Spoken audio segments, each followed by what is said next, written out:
meditar nesse texto de Romanos, capítulo 11, versículo 36. Porque todas as coisas são dele, por ele, para ele. A ele seja a glória eternamente. Amém.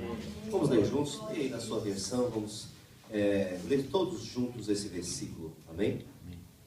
Porque todas as coisas são dele, por ele e para ele. A ele seja a glória eternamente. Amém. Graças a Deus. O livro de Romanos, ele tem sido chamado o maior tratado teológico do cristianismo. Paulo, ele é apresentado no livro de Atos como o protótipo do missionário. É aquilo que nós podemos esperar de um missionário cristão até mesmo para os nossos dias. E aqui também revela-se ele, Paulo, como um proeminente teólogo. No que serve à estrutura do texto de Romanos, se nós formos observar em termos lineares, você vai observar algo interessante. Como Deus ele é perfeito.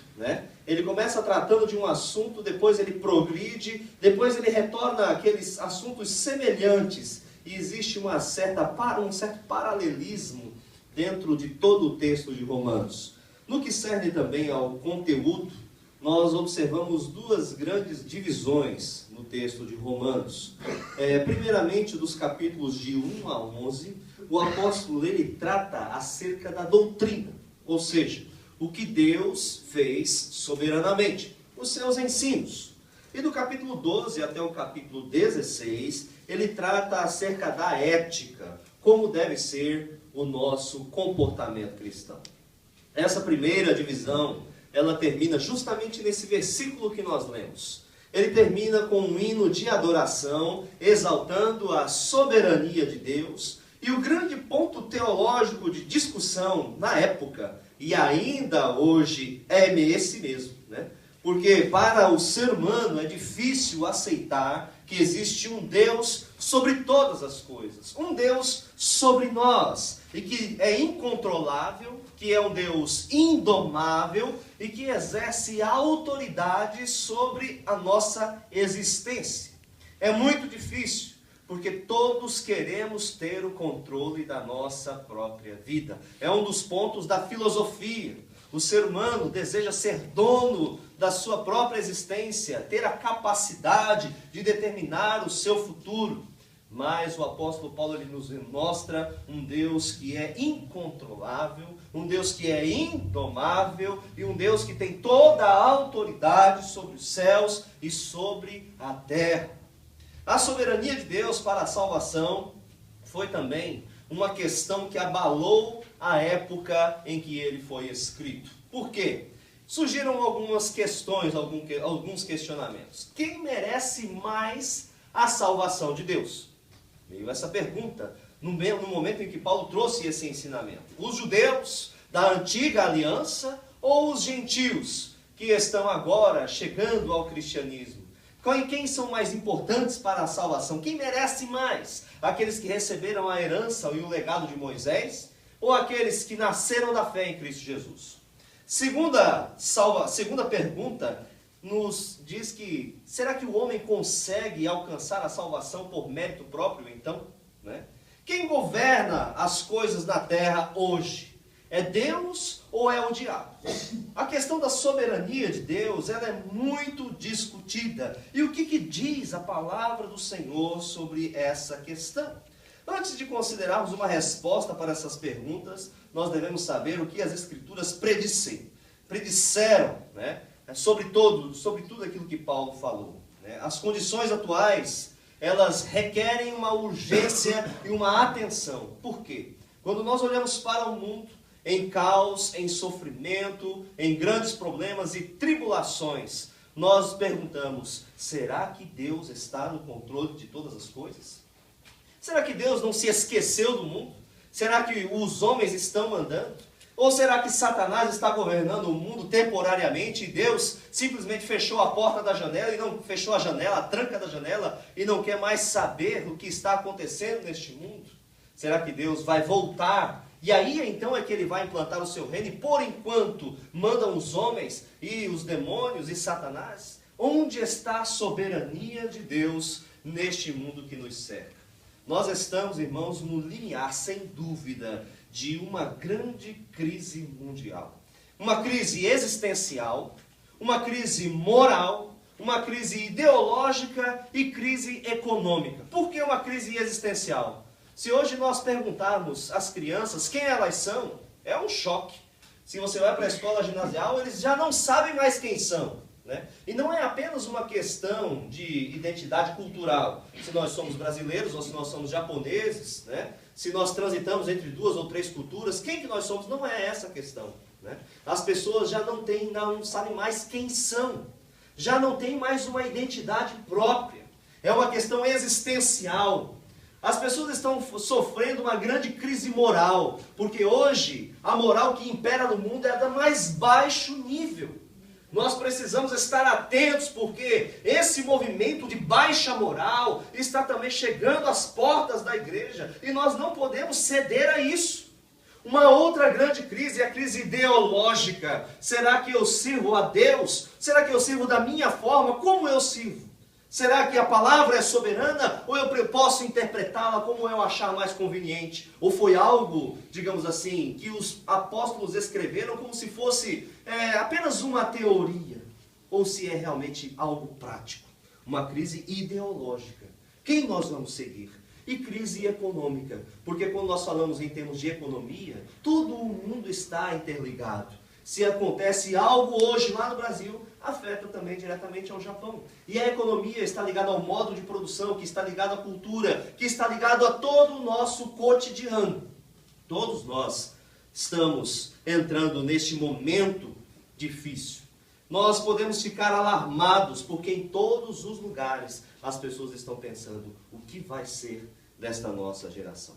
Mas o Senhor, Ele não está alarmado com nada disso. Quando nós observamos os textos proféticos, nós encontramos um Deus que já preveu todos estes acontecimentos, um Deus que sabe o que vai acontecer, e não somente sabe, mas Ele tem o domínio sobre todas as coisas, porque Ele faz todas as coisas conforme o conselho da sua vontade. Capítulo 1, versículo 11 do livro de Efésios. E portanto, embora o mundo seja tomado de pânico, a palavra para quem crê no nosso Senhor é: não temais. Porque todas as coisas estão sujeitas ao controle de Deus. Todas as coisas avançam para o seu propósito eterno. E assim todas as coisas cooperam para o seu bem, para o meu bem, para o bem da igreja. Muito embora nós passemos por adversidades neste mundo, mas o Senhor está conosco.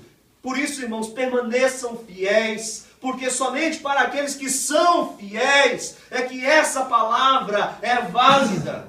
Nós sabemos que para aqueles que estão afastados da presença de Deus, não todas as coisas cooperam, não cooperam para o bem deles. Cooperariam se eles se convertessem dos seus maus caminhos e se eles se firmassem na rocha que é Cristo Jesus. Nós precisamos não somente de palavra, mas nós precisamos nos firmar em Cristo com uma atitude consciente. Eu pertenço a Deus, a minha vida é do Senhor.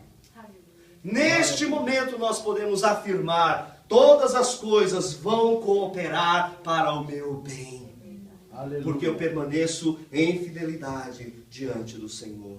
Tem que ser assim.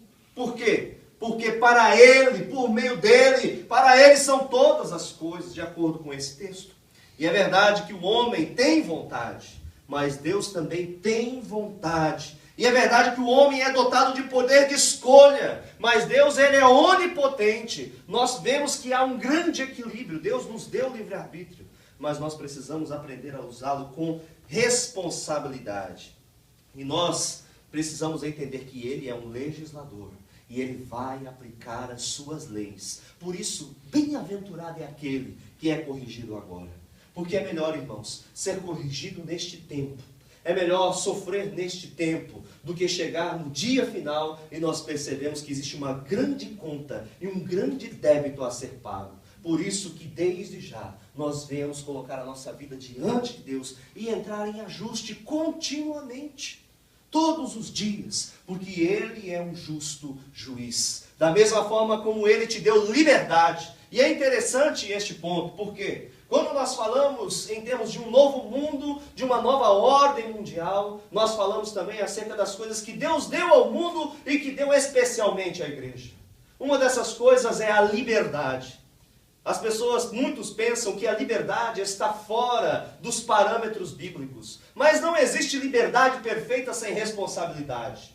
E o Senhor, Ele nos dá liberdade. O lugar onde há mais liberdade neste mundo é na igreja. Se você for para o seu trabalho, você não tem liberdade, você está sendo vigiado.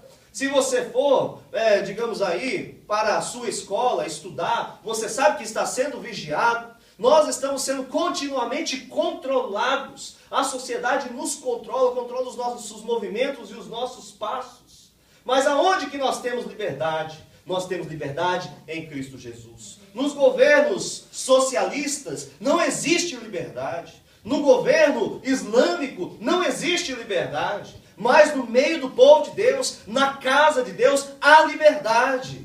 Porque este é um patrimônio, é uma herança que Deus nos deu. Quando nós falamos de arbítrio, nós falamos dessa liberdade que o Senhor nos deu. É um direito fundamental. Foi expresso na Constituição dos Estados Unidos. E essa é uma das liberdades fundamentais que o mundo livre hoje, o Ocidente, está vendo ser rompida. Nós precisamos entender. Deus nos deu essa liberdade, sim. Você tem liberdade para viver e seguir os seus próprios caminhos? Sim. Você tem liberdade até mesmo para pecar? Sim. Mas nós temos responsabilidade com a liberdade que o Senhor nos concedeu. A nossa vida deve estar sempre equilibrada entre liberdade e responsabilidade. Porque somente vivendo com equilíbrio é que nós glorificaremos ao Senhor. A nossa vida precisa ser marcada pelo equilíbrio, porque nós fomos convocados para sermos exemplo, para nós sermos luz, para nós sermos sal, para nós darmos a direção. A igreja, irmãos, é a cabeça da humanidade. Você pode pensar, e muitas vezes a igreja é desprezada, a igreja é motivo de humor na mídia hoje, mas a igreja, ela é cabeça do mundo. A igreja foi chamada para conduzir as pessoas até Cristo Jesus, é a porta da salvação, é o referencial, é a luz, é aquilo que não permite que o mundo se estrague e se acabe. A igreja é importante, você é importante. A sua postura, o seu comportamento, a sua ética, o seu testemunho é fundamental para a salvação e para iluminar este mundo em trevas. Todas as coisas, irmãos, devem cooperar para o nosso bem, para que nós tenhamos condições de exercer este grande chamado.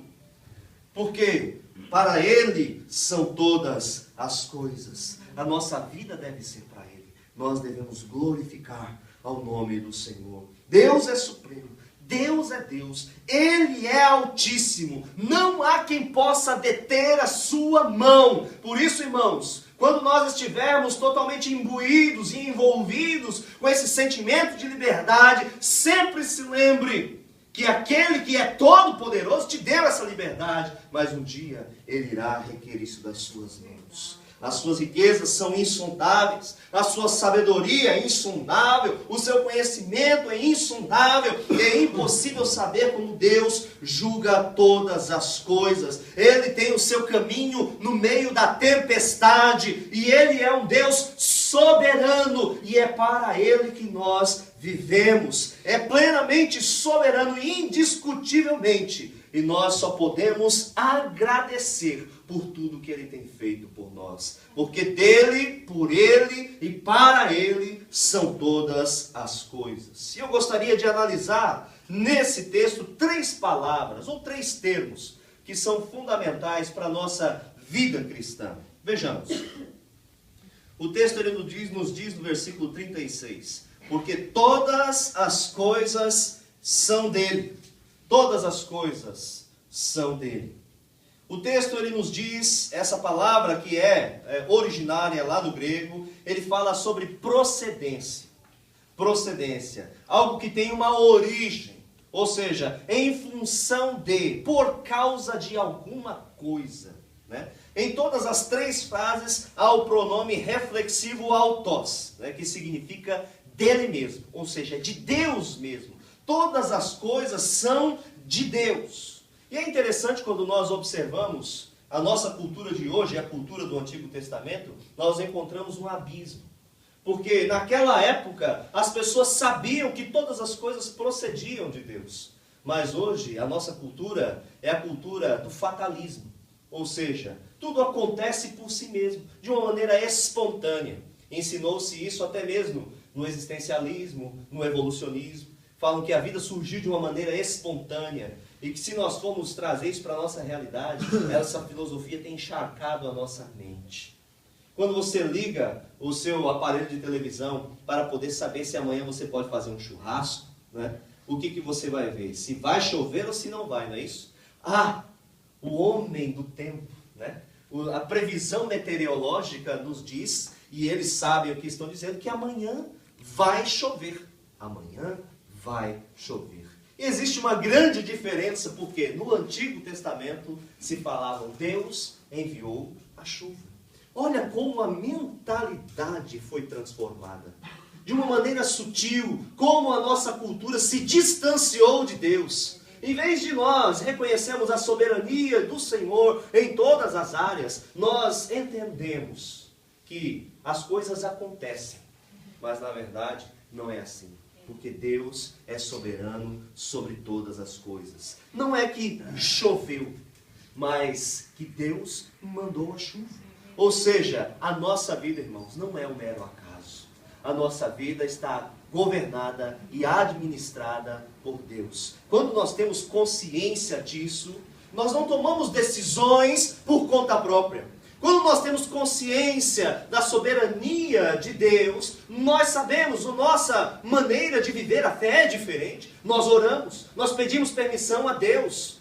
Nós temos temor de tomar cada atitude sabendo que Ele é dono, sabendo que Ele está presente, Ele é onisciente, Ele é onipresente, Ele é onipotente. Nós temos mais temor, nós temos mais resguardo, nós somos mais prudentes, procuramos desenvolver mais o discernimento, a consagração, a santificação. Quando nós observamos, irmãos, a vida por essa perspectiva de que tudo procede de Deus e de que tudo é de Deus, a nossa atitude é diferente. A sua vida, irmão, é dele.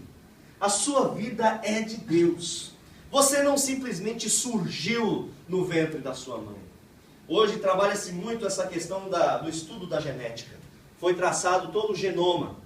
Foi feito um mapeamento de todo o código genético das pessoas e hoje, se eles quiserem pegar um exame de sangue lá na sua empresa e saber todo o seu mapa genético, todas as suas tendências genéticas, eles sabem. Já não é mais digamos assim, um enigma essa questão do mapeamento genético. Né? Mas, por mais que eles saibam como mapear e até mesmo, de uma certa forma, manipular os genes, eles nunca vão conseguir dar vida a um espírito ou a uma alma.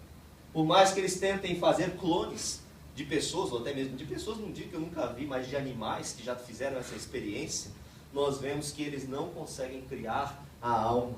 Porque quem é o autor da vida? O autor da vida é Deus. O sopro da vida vem de Deus. Então a sua vida é de Deus. Ele dá a sua vida quando Ele quer, e Ele tira a sua vida quando Ele quiser também. Você não tem condições de agendar o dia da sua morte. Não tem. A sua vida pertence a Deus. A sua vida é dele. É Ele quem conduz os nossos passos. É Ele quem livra os nossos pés da queda. É Ele quem nos livra da peste perniciosa. É Ele que nos veste mais belos do que os lírios dos campos. É Ele quem nos alimenta. E é Ele quem serve uma mesa farta para nós. Irmãos, é Ele quem nos sustenta. A nossa vida é dele. Os seus problemas são de Deus também. Você pode pensar, quer dizer que só as coisas boas provêm de Deus, o que é ruim procede do diabo. Muitas vezes eu crio mesmo meus próprios problemas, né?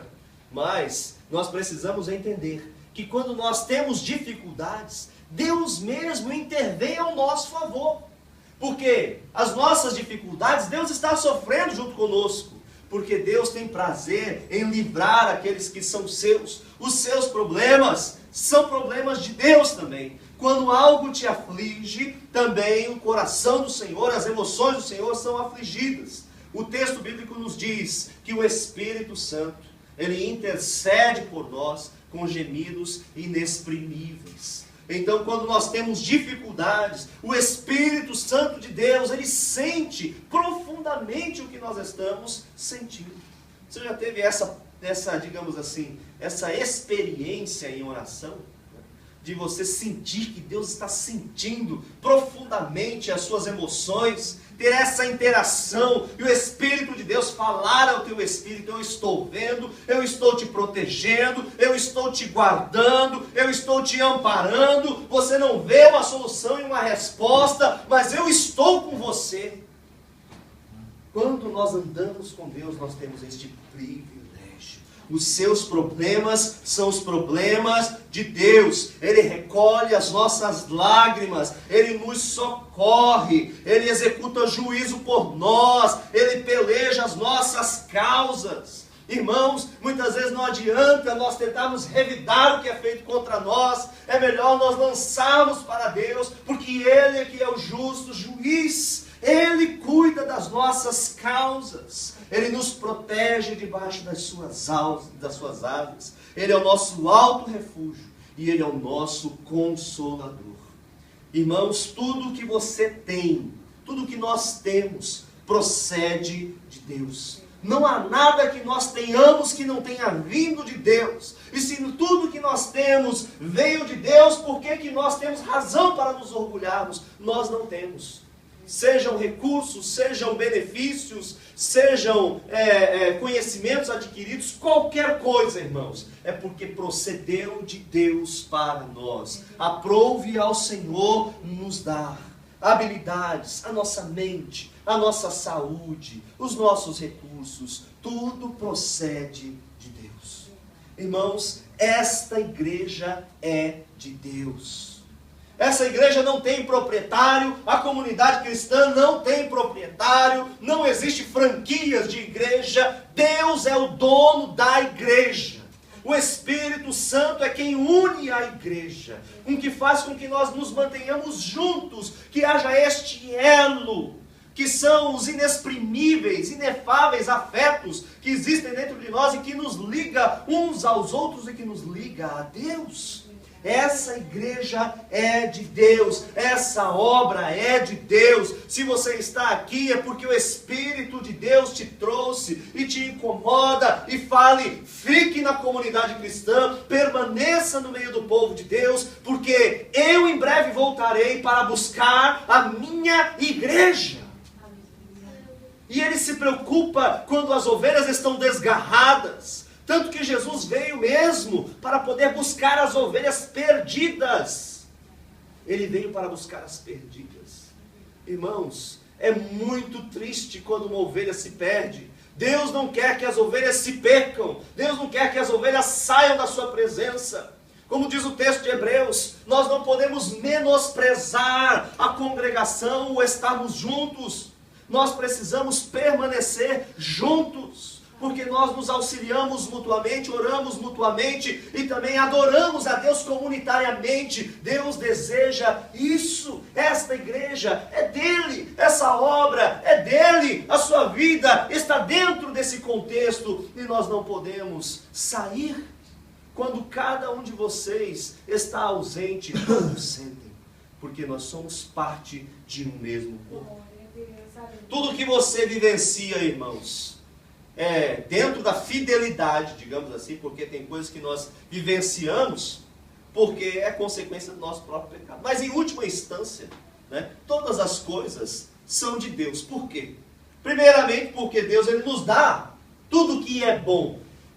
Se Deus, que é Pai, aliás, se o nosso Pai nessa terra, que é humano, não dará serpente, não dará pedras, mas nos dará os melhores benefícios, quanto mais ao Pai, que nos dará o melhor, Ele nos dará o Espírito Santo.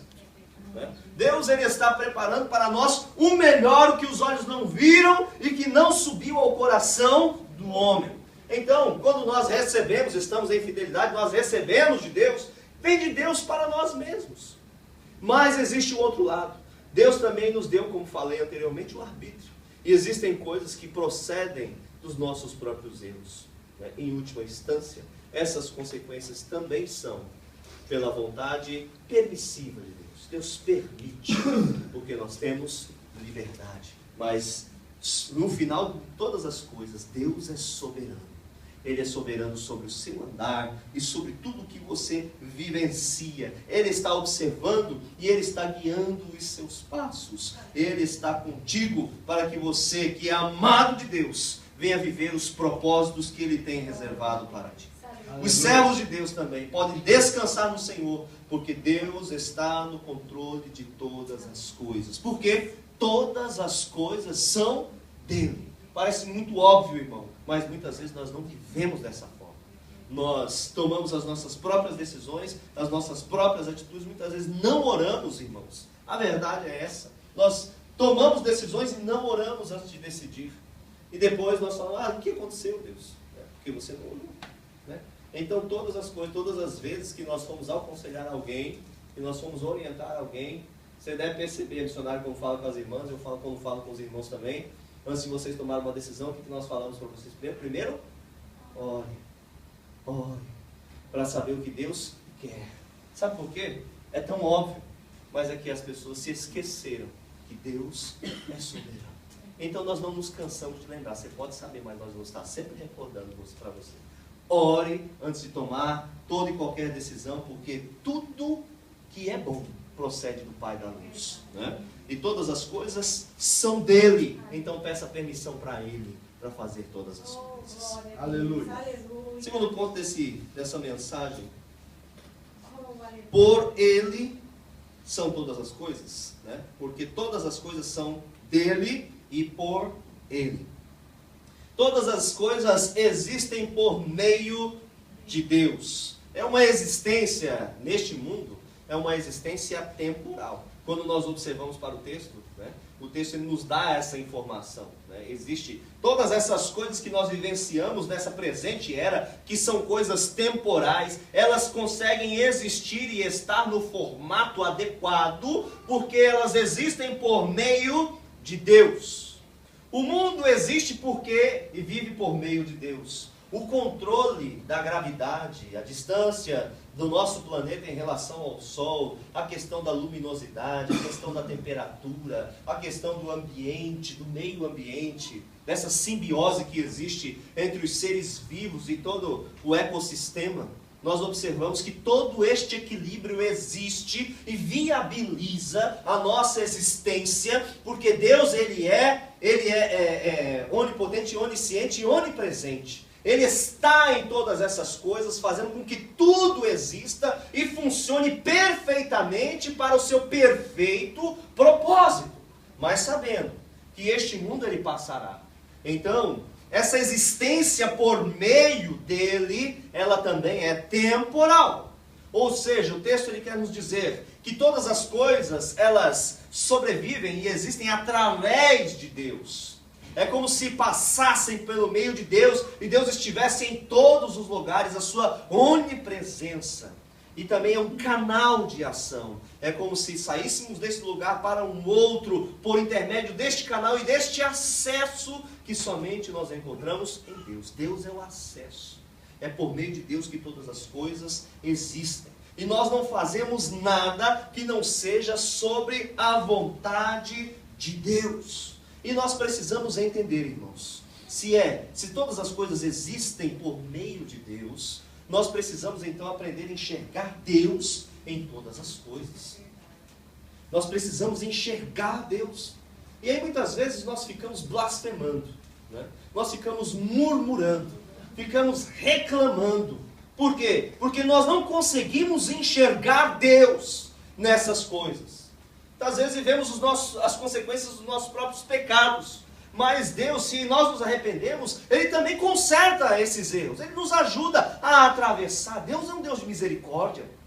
Ele nos ajuda a atravessar aquilo que é necessário para que haja uma restauração. Nem tudo está perdido.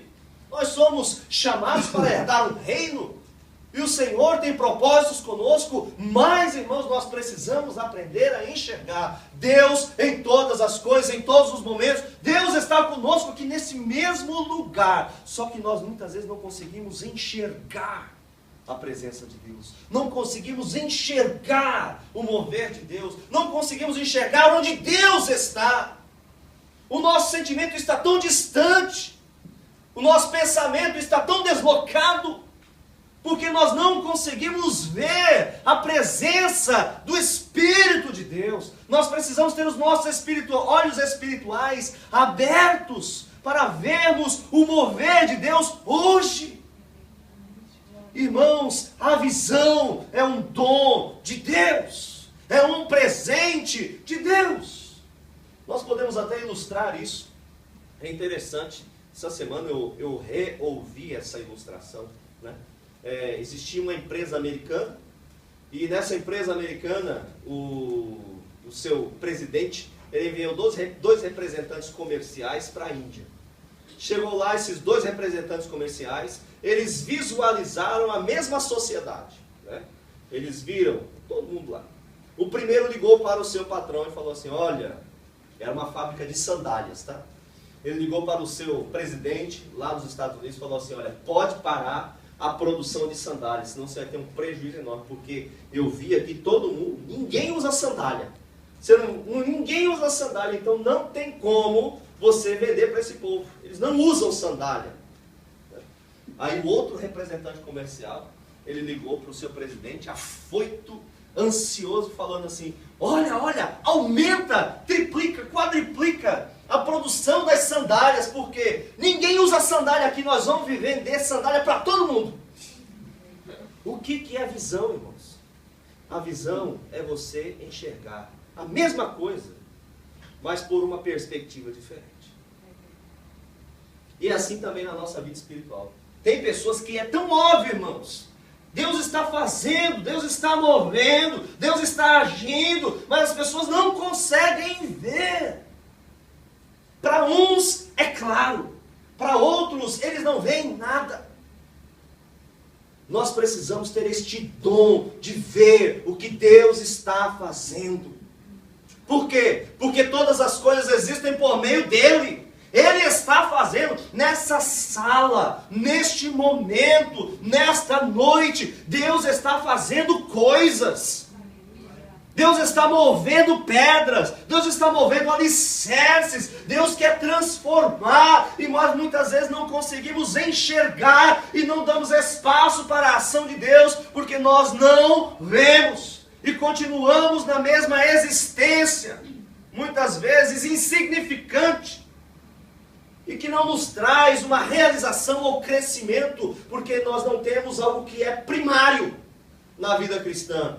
Ver o que Deus está fazendo. Uma das coisas que Deus me mostrou há muitos anos atrás, quando nós estávamos saindo de um culto aqui da igreja, eu vi um tijolo. Sabe o que o Espírito Santo falou para mim? Você colocou mais um tijolo. Imagine.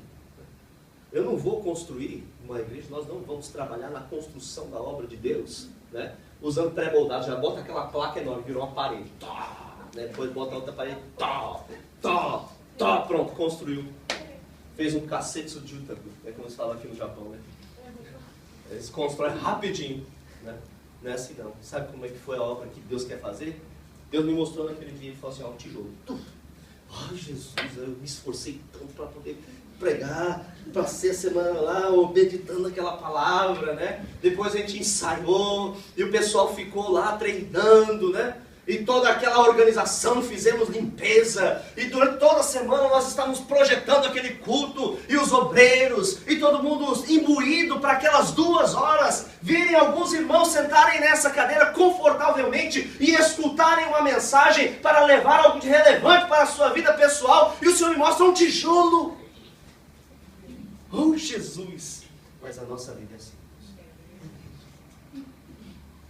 Por isso que nós não podemos desanimar. Nós precisamos entender o que Deus está fazendo. Nós precisamos ver como Deus faz as coisas. E porque nós não entendemos como Deus faz, porque nós não vemos como Deus está fazendo, nós desistimos. Porque a nossa mentalidade hoje é do fast, do rápido. Ou seja, se Deus não faz rápido, Ele não quer fazer. Se Deus não respondeu agora, porque Ele não quer responder. Então, amém, Senhor, Tu és soberano, amém. Passa a regra.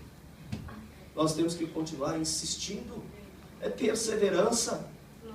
Texto de Romanos capítulo 5, ele fala acerca da perseverança que vai trazer a experiência e que vai trazer a esperança. E essa esperança, ela não nos traz decepção.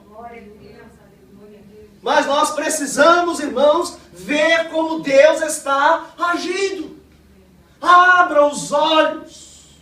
Existia um dos filhos de Jacó, chamado Issacar. Issacar, ele recebeu uma unção. O pessoal falou assim, mas coitado de Issacar, todo mundo recebeu reino, o outro recebeu terras, né? O outro recebeu levirato, né? Que seria todo o sacerdócio, né? Issacar, jumentinho, coitado do jumento de ossos fortes, jumentinho de ossos fortes. Mas depois a tribo de Issacar, eles eram os conselheiros do rei, porque eles tinham a visão dos tempos. Olha que coisa, irmãos. Quando nós conseguimos enxergar o que pessoas comumente não enxergam, Deus vai te colocar em posições elevadas. Você vai ser companheiro de reis, porque você enxerga.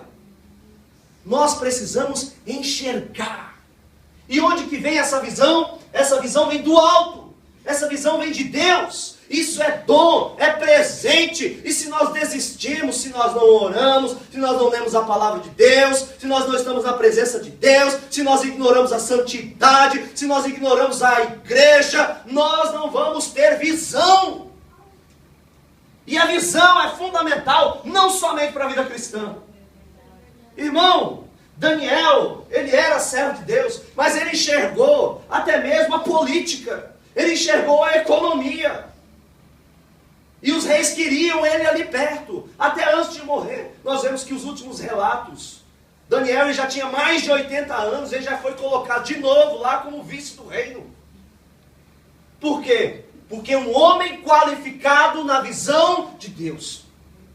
Você quer ser alguém especial? Você quer ter uma identidade fenomenal para a glória de Deus, não para a sua glória, porque nada é para a nossa glória. É necessário que nós busquemos a sabedoria, a visão. Entender que Deus está em todas as coisas e por meio dele todas as coisas existem. Peça para que Deus te mostre como as coisas estão funcionando. Eu acordei um tempo desse atrás com um sonho. E nesse sonho, o Senhor começava a me falar. Eu olhava o meio ambiente, as situações, os problemas que estavam acontecendo ao meu redor. E o Espírito Santo me ensinava no sonho. Isso está acontecendo por causa disso. Isso está acontecendo por causa daquilo. Aquela situação está acontecendo por causa daquilo. Comecei a enxergar as coisas por detrás e não como elas aparentam. E Deus, quando eu acordei assustado. E o Senhor me levou. Existe um mover natural, porque o Espírito de Deus está em todas essas coisas.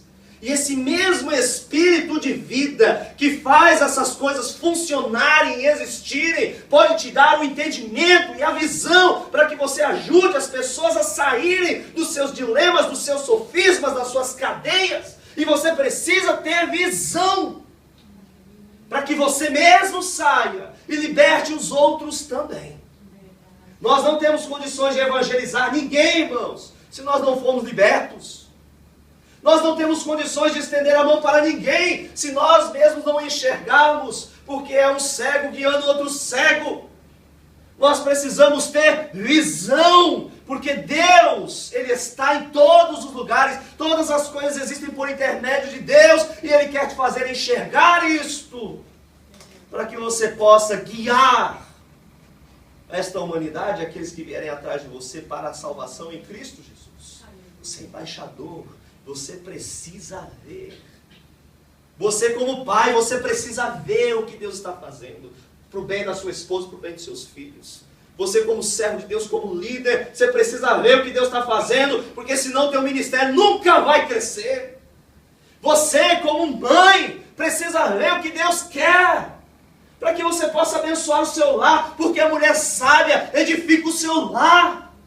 Nós precisamos ver o mover de Deus em todas as coisas. Todas as coisas existem por meio de Deus. Terceiro ponto dessa mensagem, último. Porque todas as coisas são dele, por ele e para ele.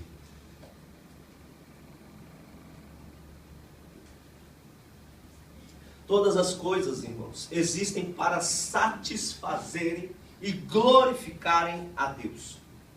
A palavra principal aqui dessa pequena frase, desse pequeno termo é eis, significa para, né? É um ponto a ser alcançado no tempo e no espaço. É interessante isso, né? Nós estamos aqui. Seria como se eu tivesse que dar um tiro. E esse tiro ele tivesse que fazer uma determinada curva, uma determinada trajetória calculada matematicamente, também pela física, para poder atingir algo que parece aleatório no tempo. Pá! E certinho. Já pensou? É como se fosse um meteoro que sai de fora dos cinturões da Via Láctea e passa por toda a Via Láctea e acerta certinho na Terra, não é verdade? Parece uma coisa meio impossível, não é? Mas o texto está falando sobre isso aqui. Ele está falando de um movimento para, né? Parece algo tão impossível, mas é para. É um movimento de um ponto para o outro. Um ponto a ser alcançado no tempo e no espaço. Cair eis autos. Um ponto a ser alcançado no espaço. É um retorno a Ele. É para Ele. Este ponto é Deus. Aí nós podemos até descansar, porque o nosso alvo não é pequenininho, o nosso alvo enche o universo, né? Então, é para Deus todas as coisas. Todas as coisas retornarão para o Senhor. A nossa existência, nós conseguimos então compreender que a nossa existência possui um objetivo definido. Nós não vivemos de forma aleatória. Existe uma finalidade em tudo. Você nunca foi e nunca será uma pessoa inútil. Todos nós temos um propósito. Deus tem um propósito de vida. E qual é o propósito que Deus tem para nós? Glorificar o seu nome em todas as coisas. Em todas as coisas. Aí você pode pensar assim, mas eu só vou glorificar a Deus quando for tudo bem na minha vida, né? E aí nós encontramos esse paradigma um pouco errôneo, até mesmo dentro do evangelicalismo. Nós damos muitas vezes testemunhos só de coisas boas que aconteceram. Nós devemos testemunhar de todas as vitórias. Ninguém quer testemunhar que ficou 3 meses no hospital, né? Fiquei 3 meses no hospital. Ninguém quer testemunhar disso. Porque nós somos então condicionados a testemunhar somente aquilo que é positivo, aquilo que é bom, que só vitória, né? E gera também uma ideia também de que vida abençoada é só vitória, né? Glorificar o nome de Deus é só vitória. Mas nós nos esquecemos que não era assim na igreja primitiva. Estevão morreu apedrejado, aquilo glorificou o nome do Senhor. Paulo morreu decapitado, aquilo glorificou o nome do Senhor. Quantos morreram no Coliseu e sobre o sangue do povo de Deus a igreja foi construída, e isso glorificou o nome do Senhor, e todo mundo faz questão de apagar hoje, porque hoje nós vivemos a teologia da prosperidade. E não é somente a prosperidade que glorifica o nome de Deus. Não é somente. Então a sua vida como um todo glorifica a Deus. Sejam os seus momentos bons e os seus momentos ruins. Sabe o que vai glorificar a Deus? Porque momento bom e momento ruim todo mundo tem. Vai ser o seu comportamento nos dias bons e o seu comportamento nos dias ruins. Quando nós passarmos por tribulação e nós entrarmos em oração e buscarmos a Deus e orarmos e nos arrependermos dos nossos pecados, Ele ouvirá o nosso clamor e sarará a nossa terra. Por quê? Ele quer glorificar o nome dele através do livramento, através da cura, através do perdão. Mas no dia da adversidade, Ele vai glorificar o nome dEle por causa da sua fidelidade. A despeito do sofrimento, a despeito da dor, também da solidão, das dificuldades enfrentadas, você permaneceu fiel. Foi o testemunho de Jó. Me incitaste contra ele, contudo, ele permanece fiel. Isso glorifica o nome do Senhor. É para isso que Deus nos chamou, irmãos. É como uma fruta, né? Você pega a fruta, sabe o que você faz com a fruta? Você espreme a fruta, né? Depois que você espreme, sai o quê? Sai o caldo, aí você toma um suco. Não é verdade? Então, da mesma maneira acontece conosco. Muitas vezes a nossa vida é espremida nas dificuldades e nas dores, nas tribulações. Mas dali sai um suco que vai saciar e que vai dar prazer. Deus vai olhar para a nossa fidelidade e isso glorificará o seu nome. Quando há perdas também em fidelidade, mesmo que hajam, nós sabemos que o nome do Senhor também é glorificado. E estudando sobre a natureza, você pode ver. Aqui eu achei interessante, uns anos atrás, já para finalizar. Cheguei no nosso prédio, tem muitas árvores ali, durante o verão, enche de cigarras, né? Fica né? Aí chega na época do outono, no finalzinho, eles cortam tudo, fica só o toco.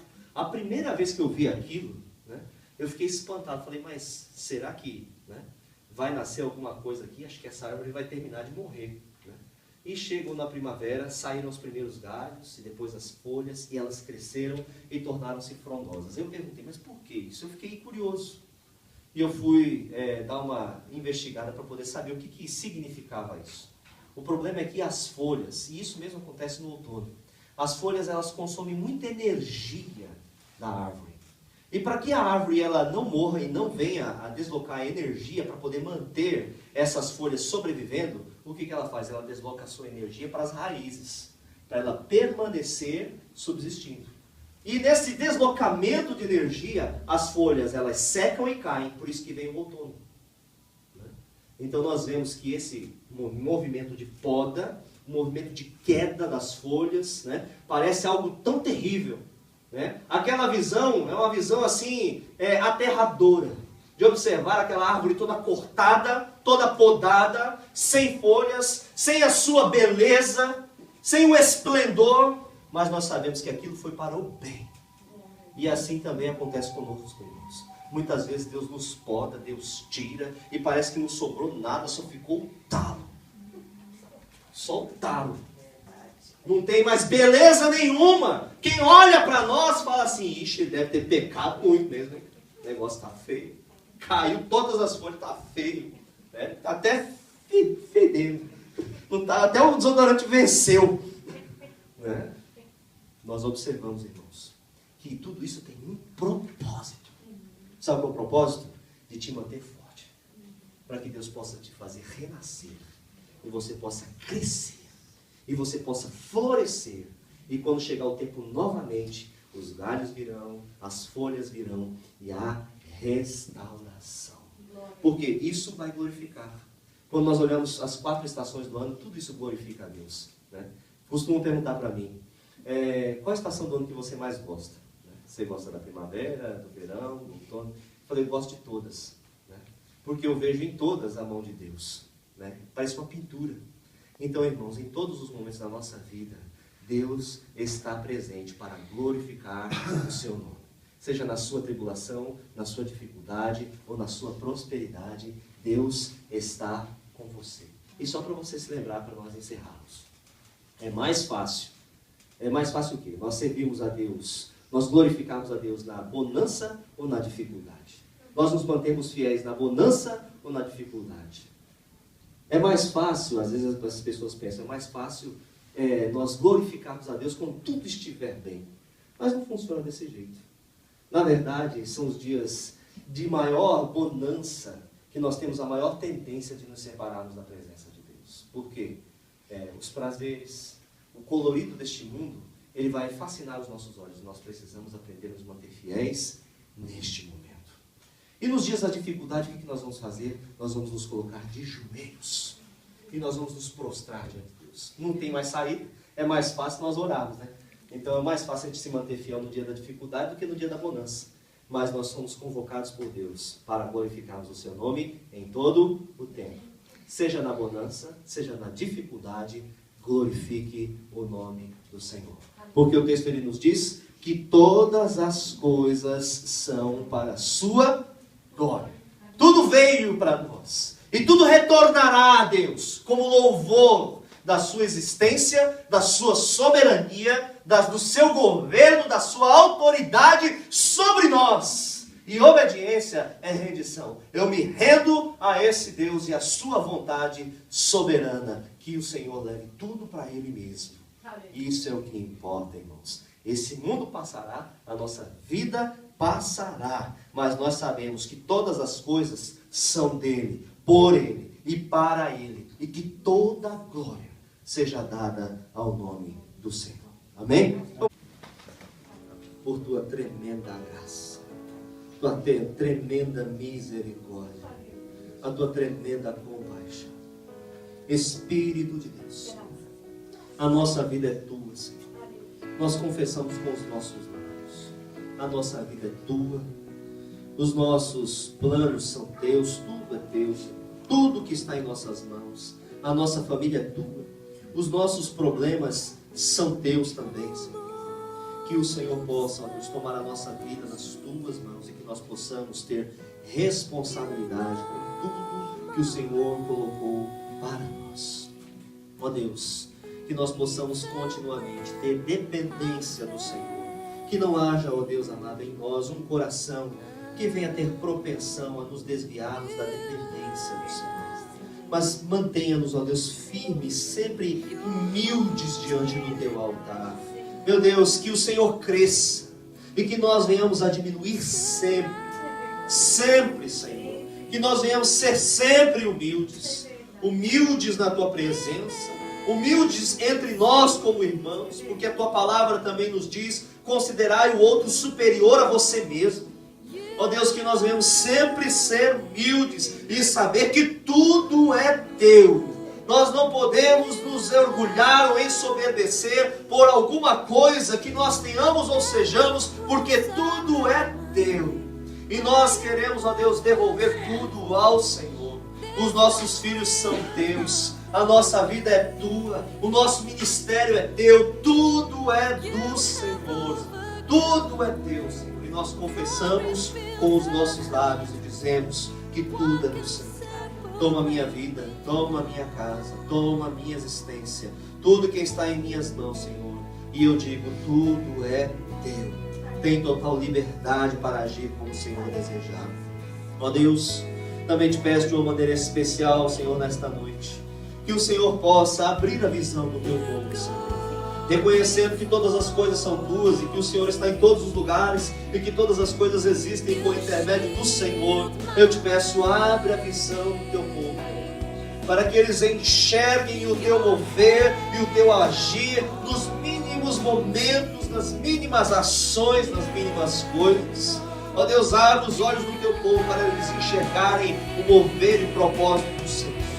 Que eles possam, ó Deus, conhecer e entender as oportunidades que o Senhor está lhes colocando e os momentos preciosos que o Senhor está colocando diante deles, para que eles experimentem e vivenciem tudo em fidelidade, em concordância com a tua palavra. Em nome de Jesus, abre a visão do teu povo, Senhor, e que eles possam crescer diante da tua presença e serem faróis para esta humanidade, serem luz para este mundo, e que possam guiar aos servos, ó Deus, ao caminho da tua bendita e eterna salvação. Abre os olhos do discernimento, do entendimento, abre os olhos, ó Deus, para conhecer a tua palavra, abre os olhos, ó Deus, para entender as situações, os sinais dos tempos, abre os olhos para enxergar as soluções para os problemas domésticos, abre os olhos, Senhor amado, da vida profissional, abre os olhos, Senhor amado, para o contexto social, abre os olhos da tua igreja, Senhor, em nome de Jesus, porque o Senhor nos convoca para sermos referencial do céu aqui nesta terra. E para sermos isto,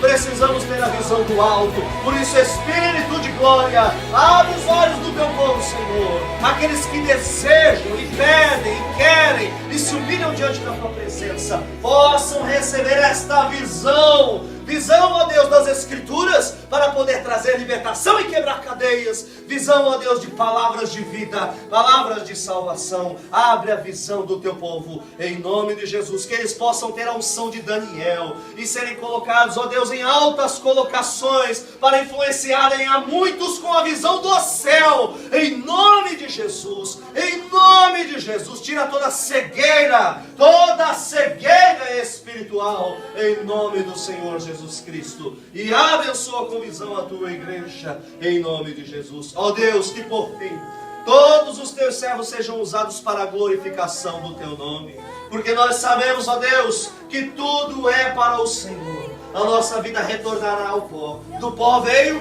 ao pó retornará. E que nós possamos em todo tempo, o que restar da nossa vida, o nosso último sopro, ou fôlego de vida, que seja para a glorificação do nome do Senhor, porque é isso que permanecerá para a vida eterna. Oh meu Deus, que o teu povo se posicione na tua presença e que possa, meu Deus amado, ser usado para a glorificação do teu nome, porque nisto há galardão, nisto há recompensa, nisto, ó Deus amado, há algo esperando lá no céu, e que eles tenham uma consciência deste benefício que os aguarda aqueles que são fiéis, que eles possam, meu Deus amado, glorificar o Senhor todo tempo, na casa, no lar, no trabalho, com os amigos, na igreja, em nome do Senhor Jesus Cristo. Nos usa, Senhor amado, na santificação, na justiça, na adoração, nos mínimos atos, meu Deus, nos usa para a glorificação do teu santo e bendito nome.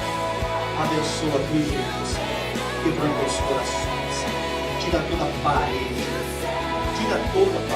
Senhor. Quantos corações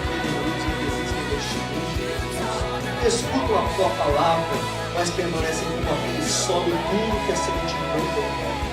Mas, meu Deus, que o Senhor possa fazer aquilo. Mola os alicerces, meu Deus, e quebrando os corações. Tira o pecado, Senhor amado, e muitas vezes endurece, enrijece as emoções, a sinceridade, o coração.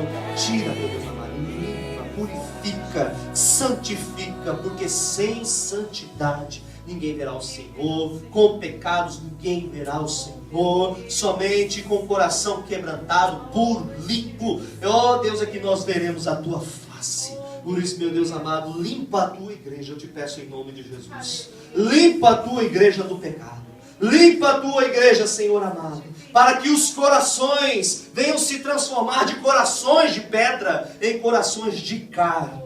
Em nome de Jesus, Deus traz libertação, Espírito de glória, em nome de Jesus. Nesta noite participaremos da ceia do Senhor. Tira, meu Deus amado, agora toda dureza de alma, toda dureza de coração, e haja um espírito arrependido, quebrantado na tua presença, aquele que é penitente, que confessa e que te ama, e que se abre, que se derrama diante da tua face em sinceridade, porque é este que o Senhor perdoa, e aonde há perdão há vida. Em nome de Cristo Jesus, em nome de Cristo Jesus.